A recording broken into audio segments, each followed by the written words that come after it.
అందరికీ నమస్కారం. ఈ రోజు మనతో ఉన్నారు ప్రముఖ ఆధ్యాత్మికవేత్త, జ్యోతిష్య మరియు వాస్తు పండితులు, లలిత అమ్మవారి ఉపాసకులు మరియు జ్యోతిష్య వాస్తు శిక్షణ నిపుణులు బ్రహ్మశ్రీ నానాజీ పట్నాయక్ గురువు గారు ఉన్నారు. మాట్లాడదాం. నమస్కారం గురుగారు.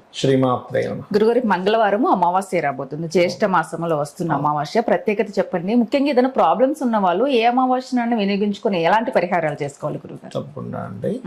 మనకి గ్రహస్థితి వల్ల కొన్ని ప్రాబ్లమ్స్, పూర్వజన్మ కర్మ వల్ల కొన్ని ప్రాబ్లమ్స్ అయితే వస్తుంది. మనకి ప్రేత బాధల వల్ల కొన్ని ప్రాబ్లమ్స్ వస్తాయి. ప్రేత బాధలు అంటారు. ఈ ప్రేత బాధలు ఎలా తొలగుతాయి ఏమిటి అంటే, ఎందుకు ఈ ప్రేత బాధలు ఎక్కడి నుంచి వస్తాయి, అసలు కొత్తగా ఎక్కడి నుంచి వస్తాయి అంటే, వాళ్ళ జన్మజాతకంలో ప్రేత బాధలు అనుభవించే కాంబినేషన్ ఉంటుంది. అంటే కొన్ని పాపగ్రహాల సంబంధం రాహుతో కానీ నీచపడ్డ గ్రహాలతో కానీ వచ్చినప్పుడు ప్రేత బాధ, పిశాచ బాధ అంటారు దాన్ని. ఆ పిశాచ బాధ యోగం ఉన్నప్పుడు వీళ్ళకి రోడ్డు మీద వెళ్తూ ఉంటే ఎక్కడో ఏదో దిష్టి తీసి పడేస్తారు. వాటిని తొక్కడం వల్ల కొన్ని నిర్మానుషమైన ప్రదేశానికి వెళ్ళినప్పుడు కొన్ని ప్రేత సంబంధించిన వీళ్ళని పట్టుకుంటాయి. పట్టుకున్నప్పుడు ఏమవుతుందంటే ఆ రోజు నుంచి వాళ్ళల్లో చాలా చేంజెస్ వస్తాయి. గుడికి వెళ్ళబుద్ధి కాదు, నిత్యం చేసే దేవతార్చన తగ్గిపోతూ ఉంటుంది, చిన్న చిన్న విషయాలకి చిరాకు పడుతూ ఉంటారు, మాటి మాటికి అనారోగ్య బాధలు వస్తూ ఉంటాయి, ఈ చుట్టూ బ్లాక్ అవుతూ ఉంటుంది. కొంతమందికి, అందరికీ అవ్వాలని రూల్ లేదు, కొంతమందికి అయినా అది ప్రేత బాధలు అవ్వాలని రూల్ ఏం లేదు. ఇలాంటి సిమ్టమ్స్ అన్నీ పెరుగుతుంటాయి. ఈ గోర్లు బాగా నల్లబడిపోతుంటాయి, బాగా బ్లాక్ అయిపోతుంటాయి.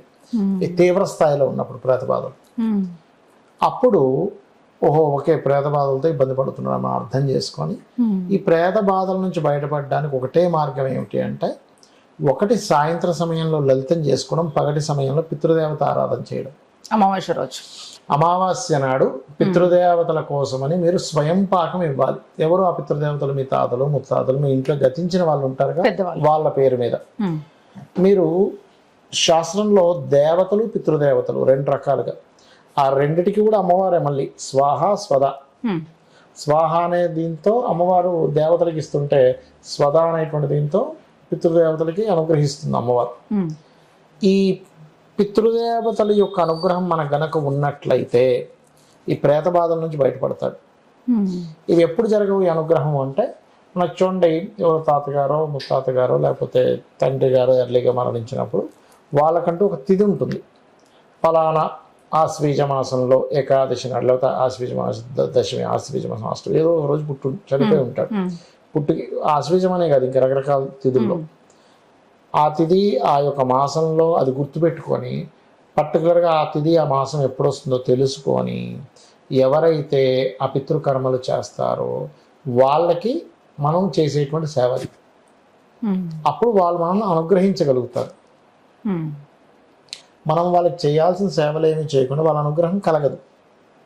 రెండవది, వాస్తులో కూడా నైరుతిలో గనక చీకటి లేకుండా మొత్తం వెలుతురు పెడితే కూడా పితృదేవత అనుగ్రహం కలగదు. మనకి వాస్తు శాస్త్రంలో పితర్ అనేటువంటిది ఒక పదం ఉంటుంది. అది నైరుతికి కుడివైపు ఉంటుంది, అంటే పడమర వైపు ఉంటుంది. నైరుతి భాగాన్ని రెండు భాగాలు చేస్తే పడమర వైపు ఉంటుంది. అక్కడ పితృ అనే ఒక పదం ఉంటుంది, అక్కడే పితృదేవత పటాలు పెట్టాలి.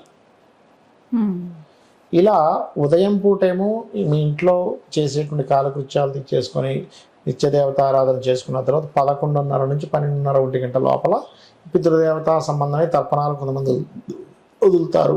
కొంతమంది స్వయం పాకం ఇస్తారు. అంటే బియ్యము, కూరగాయలు, పప్పు, ఉప్పు, చింతపండు, మిరపకాయలు, ఈ సామాగ్రి ఏదైతే ఉంటుందో ఒక 2-3 రకాల 4-5 రకాల కూరగాయలు అయితే ఇచ్చేటప్పుడు కూడా మంచిగా ఒక 1/2 కిలో ఇవ్వాలి. చాలా మంది తెలియక ఒక బెండకాయ, ఒక దొండకాయ, ఒక మిరపకాయ ఇస్తే దేనికండి అది? అది తీసుకున్న మనం ఇవ్వకపోయినా పర్లేదు, అవమానంగా ఇవ్వకూడదు, అసలు ఇవ్వకూడదు. ఇప్పుడు ఇవాళ రేపు మీరు అడుక్కునే వాళ్ళు ఉంటారు చూసారు, మనకి సిగ్నల్స్ దగ్గర అక్కడ ఇక్కడ, మీరు చెల్లని రూపాయి వేయండి, ఎంత అవమానంగా ఫీల్ అవుతాడు. మీరు ఇవ్వకపోయినా పర్లేదు, మీరు చెల్లని ఇస్తే అర్థం ఏంటి? ఇప్పుడు మీకు ఎవరో ఏదో గిఫ్ట్ ఇచ్చారు, ఉదాహరణకి మీకు ఒక డ్రెస్ ఇచ్చారు అనుకోండమ్మా, చిరిగిపోయిన డ్రెస్ ఇచ్చారు, ఎలా ఫీల్ అవుతారు మీరు? పాడైపోయిన పాసిపోయిన అన్నం పెట్టారు, ఎలా ఫీల్ అవుతారు? ఎవరైనా, మీరనే కదా, ఎవరైనా ఫీల్ అవుతారు. ఏంటిది దీనికంటే పెట్టకుండా ఉంటే నేను తింటాను, నాకు లేదా ఇంటికి పోతే నేను వండుకోలేను బిర్యానీ అనుకుంటాం. అవును, ఖచ్చితంగా. అలాగే మనం దానం ఇచ్చేటప్పుడు కూడా ఈశ్వర భావం, అంటే తీసుకునేవాడు ఈశ్వరుడు అనే భావంతో ఇవ్వాలి. తీసుకునే వ్యక్తి కూడా ఇచ్చేవాడు ఈశ్వరుడు అనే భావంతో తీసుకోవాలి. చక్కటి బియ్యం మీరు 10 కిలోలు ఇవ్వక్కర్లేదు, కిలో ఇవ్వండి, మంచి బియ్యం ఇవ్వండి. 20 రూపాయలకి ఏదో మనకి రేషన్ బియ్యం వస్తున్నాయి, 10 కిలోలు ఇచ్చేసేయండి, ఆ రేషన్ బియ్యానికి ఇచ్చేసేయండి, ఎందుకు పనికిరాదు దానం. దానం తీసుకునే వ్యక్తి గనక మనసు నొచ్చుకుంటే అది పుణ్యము రావాల్సింది కాస్త పాపం వస్తుంది. కిలో ఇవ్వండి, 1/2 కిలో ఇవ్వండి, మంచి బియ్యం ఇవ్వండి. ఒక కూరగాయ ఇవ్వండి, మంచి సఫిషియెంట్గా ఇవ్వండి. 10 ఇచ్చేస్తున్నామంటే 10 ఒక్కొక్క ముక్క చేసుకుని పులుసు కూడా వండుకోవడానికి పనికిరాదు. వాళ్ళు కూడా వండుకుని తింటేనే కదా. అలాగ పప్పు పన్ని సంకల్పం చెప్పిస్తారు.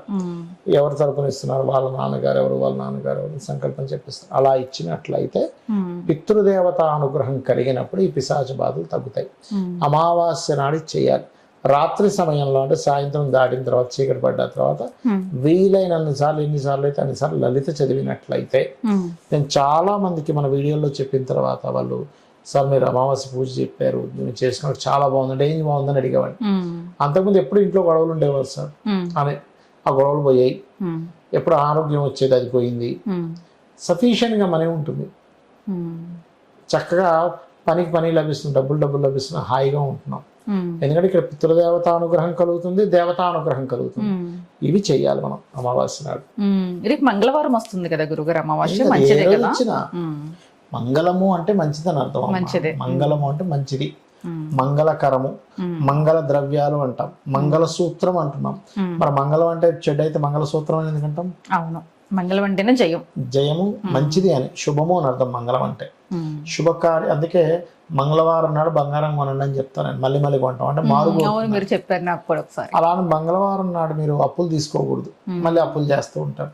మంగళవారం నాడు ఆపరేషన్స్ చేయించుకోరు, కానీ చేయించుకుంటే ఏం కాదు, తప్పేం కాదు. హాస్పిటల్కి వెళ్ళరు చాలా మంది మంగళవారం, ఎందుకంటే మళ్ళీ వెళ్ళాల్సి వస్తుంది. అలా కొన్ని విషయాల్లో మాత్రం తప్పితే మిగతా అన్ని కూడా మంచిదే మంగళవారం నాడు. ఓకే గురుగారు, నమస్తే. శ్రీమాత్రే నమః.